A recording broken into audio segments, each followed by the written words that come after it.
Hello, beautiful people, and welcome to our humble abode, the Thunderdome.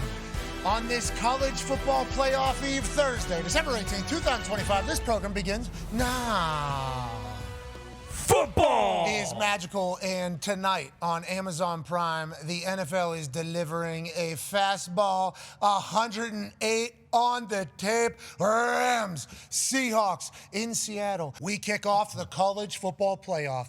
CFP kickoff Friday, Alabama. Ty Simpson and the boys travel to take on Mateer Venables in Oklahoma to kick off the 12 teams counting down to one so we can crown a CFP national champion. It's a special time for football fans. This is going to be electrifying. College Game Day live 6 to 8 Eastern time beforehand. Then we'll kick off this college football playoff that has been obviously highly scrutinized, highly talked about. But the eyes that'll be watching this will be huge because it's a special time with great teams and incredible environments. Oklahoma's going to deliver tomorrow night. And then on Saturday at noon in College Station, Texas, we'll be on the call on ESPN2 for our field pass. Miami and Carson Beck travel to take on a Texas A&M Aggie team that were undefeated all the way until the last game of the season where they lost to Texas. That's a bad taste in the mouth of Marcel Reed, Mike Elko, his big-ass brain, and a fan base that is ready to be showcased to the entire football world as one of the greatest environments in the history of sports down there at Kyle Field. 2 other college football playoff games on Saturday, NFL games on Saturday, NFL games on Sunday. Then Monday night here in Indianapolis, the Niners travel to take on the Colts to punch their ticket to the playoffs. This is it, folks. We did it. We are in the most important time of ball that there has ever been, and we should celebrate that every moment we get. Yeah. 142 mile an hour winds, and this probably out at altitude and stuff like that, whatever the case, that can certainly affect a football game. Oh, yeah. Now, the way that stadium is built is like this. So you would think potentially the boxiness of it might be able to keep the wind out of there, but it will certainly get down there and maybe do a little bit of damage. I don't think the Rams care. Rams run the rock. Yes. I don't think the Seahawks care. They run the rock as well. So this might set up just be a little bit different, more of a physicality type game if the wind is bad. But I don't think either of these teams are scared to play that type of ball, which is a beautiful thing. Yeah, and that's why like a Jason Myers, who we had on the program earlier in the week, is such a massive advantage. Yeah. Like he's used to it. Last week against the Colts, it wasn't great weather. Thicker kicker. I think this will be his 3rd, 4th, 5th game. Hey, he's been kicking good though. Yeah. His have all been. Congrats to Harrison, I believe Beavis. Yeah. Harrison Beavis, the thicker kicker. Every single one is seemingly pure. I'm proud of it. It's not easy to do, especially in your first real action. Yeah, and this will be a massive kind of test for him, just because pure ball matters here. Okay, so yeah, that's what I was going to ask. Like, how do you change Jason Myers hits a pure ball. That's why he's so good for so long. There's a lot of guys who have really strong legs that can get away with not hitting a pure ball. The issue is being confident enough and trusting the wind enough. Like, hey, I'm going to aim at this upright, and I am trusting that this wind that I can't feel because I'm not up there, nobody can feel up there what it is. I'm just going to trust that it's going to take it. And I'm going to trust that in warm-ups what the wind was doing is the same exact thing that it's doing right now because the wind changes literally minute to minute. So the high gusting winds, if it's left to right on these uprights, you really find out a lot about the kicker and whether or not they trust it or if they can battle it or if they're just hitting and hoping, and you can kind of see those as well. Well, and how long does that, or I guess how close to the kick is that conversation happening between kicker and holders because it changes so much? Jogging on field, so we're jogging on. Everybody talks about the top of the uprights, the flags. That's just the wind there. There's so many different. I mean, depending upon the stadium, if it's perpendicular, is that what it's called? No. If it's what's it called when shadows? When one shadows the other? Symmetrical. If it's a symmetrical stadium, okay, wind comes in this way, and then it's going to come back out this way. Okay, so this side is getting this side. If there's holes, now obviously that changes everything. So what that flag is doing in some stadiums, like in Pittsburgh, is actually the opposite of what it will be doing for the rest of the field until there. So flags definitely matter. Okay, but it doesn't tell you the whole story of everything that's kind of happening. It's more so like a visual feel, I think, for the TV people to be there. The Colts facility, we have an outdoor field. Then we have an indoor facility here. Our field runs this way, and then there's like an alley that comes in between the practice facility and then the actual full facility. There's like a wind gap right here. And there was a day where we would be kicking, and then as soon as it got to 5 yards in front of the upright, it was just like a fun game. That's why you see a lot of kickers good at golf, because whenever you're in golf, you have to be able to play the wind and do everything. But it takes a lot of trust that you're going to hit where you're aiming, because it's like in a putt. If you're not going to putt the ball where you're aiming it anyways, does it matter if you aim to the right and it breaks 3 cups?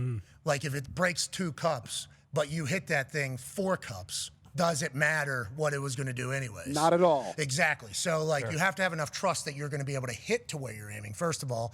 And then, we are aiming outside of the uprights and see what we can do. Little game inside of a game, but if it's going to be 50-mile-an-hour winds, then it's going to get in there. I mean, there's a chance that we get one of those. The Niners had lefty. I think it was John Casey, maybe. John Casey has a legendary kick. John Casey with a K, by the way, great spelling.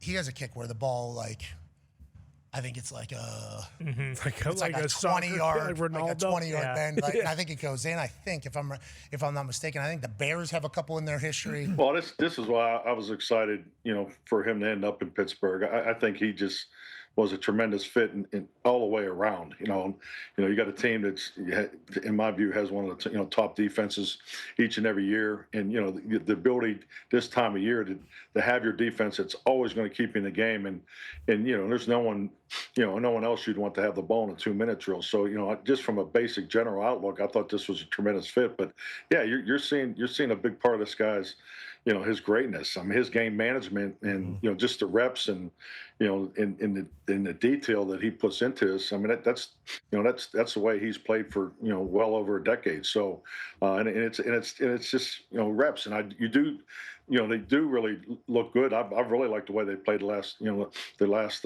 2 weeks. And I'm actually was real excited. I thought he was outstanding on the Pittsburgh tush push. I mean, his stance was something I'm sure he had to work on dramatically. Well, just in case there's a fumble, he's got to get the tackle. Yeah, he's got to make the tackle. I was hoping AJ would be on it because he had to be laughing at that too, because I couldn't imagine not giving him the ball on 3rd and 1 or 4th and 1 down there in a key situation when he's 25 years old. I think being 41, he definitely handles that a little better, because them guys, great players want the ball in those situations. And then, and I think back, I thought Brett Favre and Marcus Allen had 2 of the best explanations of goal line, run and goal line pass that I've ever heard. But they also backed it up. Brett's whole thing was give me the ball inside the 5. Would go on personnel, because you got all 22 guys right here. So, and, get me out of the pocket and I'll get it in the end zone. And Marcus Allen gave one of the all-time greatest, explanations of, Marcus is looked at as one of the greatest goal line runners in the history. And his whole thing was the same thing. All 22 guys were right here, in the phone booth. You just see that calm and color accelerate the crease. And, if you remember Marcus's running style, I mean, it was, just his forward lean, and, he couldn't be stopped. So he's the man. Dude, it is fun placing him now. I feel like I haven't done that enough. Oh, you should. Have him in Miami. Just first training camp, it's 115 degrees, 400% humidity, and he's just drenching. We got a fast team. We got to work hard today. It's a bad There's a bad idea, man. There's Irish Yinzer in Miami. That'd be Italian Yinzer went down there and did pretty good. Gay Dan Marino. Yeah, you're right. But what I got from both these coaches, they both obviously love their teams. Yep. But also, they feel very good about how their teams feel going into this game. It's very much hey, let's go do this thing, as opposed to hey, let's feel it out. It feels like they are both very much going for it here, and it's going to be fire. I think we should expect the best of all parties in this particular game with the way the messaging has come. Yeah, by all means, this should be a night game. This is the best game of the first round. You can make that argument. I think the price kind of reflects that. It's so awesome that this is the noon game. And, yeah, the NFL being on Saturday probably doesn't help it as much. But both the schools' first time in the college football playoff, right? I mean, this is historic for both sides, and it does feel like that is at least came through when talking to them, how much this means not just to the teams, but to the universities, to the cities, to the towns that they are in. This is a monumental moment for both of these places. And it also did feel as if the coaches and players knew they were representing their people. There are some new champions. Oh, hell yeah. I did see something about How that. did that happen? Did you? Congratulations to partners. It's like Connor JMU beating Oregon, basically. Oh, easy. It is. More like Tulane and Ole Miss, but Thank you. JMU, Oregon as well. Bruce Brown and Boston Connor are U-Ball champions of the world. Wow.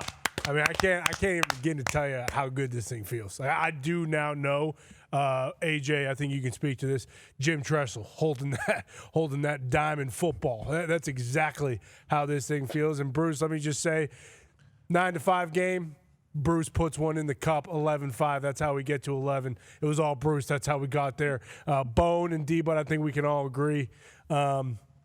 Just not deserving U-Ball champions. They did not represent the game well, and me and Bruce will do that. Unfortunately, I did go to the doctors. I have a lower body injury. I will not be able to play for quite some time. So you guys are... We will not vacate the title. You're vacating the title. We will not do that. We will not do that. The doctor actually gave me a note saying this injury is so serious to the point where vacating the title would be disrespectful to U-Ball. So you guys just need to respect my injury and respect the fact that me and Bruce, we earned it. We earned it back-to-back games. We used strategy. We used teamwork. What? We used throwing the ball freaking down. What? After Pat kind of let Bruce know, like, hey, stop laying the ball and start dunking it. And that changed our entire team. Bruce, I mean, I don't know. Bruce, you got anything to say? I don't even know why this thing's up here. Who cares? We got this one.